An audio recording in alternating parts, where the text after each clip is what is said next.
నిన్న కూడా ఇప్పుడు మామూలుగా సంక్రాంతి సంబరాలని పోతే ఎవడు కూడా రాజకీయాలు మాట్లాడరు. కానీ నిన్న ఇక పవన్ కళ్యాణ్ అడిగిపోయాడన్నా, నాకు రాజకీయాలు అంటే పెద్దగా ఇంట్రెస్ట్ లేదు,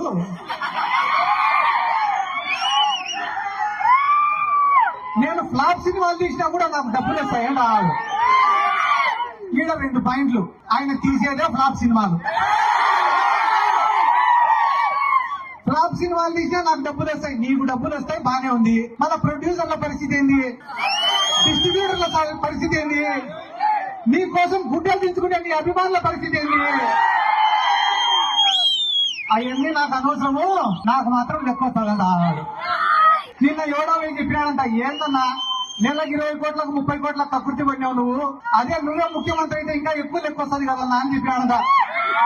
ఒరే, మనం ముఖ్యమంత్రి అయినామంటే మళ్ళా దానిపైన ప్రత్యేకంగా శ్రద్ధ పెట్టాలరా, మనకు మెంటల్ గా ఫిజికల్ గా స్ట్రెస్. అదే చంద్రబాబు నాయుడు నమ్ముకున్నామనుకో, నెల నెల మన ఇంటికే పంపిస్తాడు కదా లెక్క.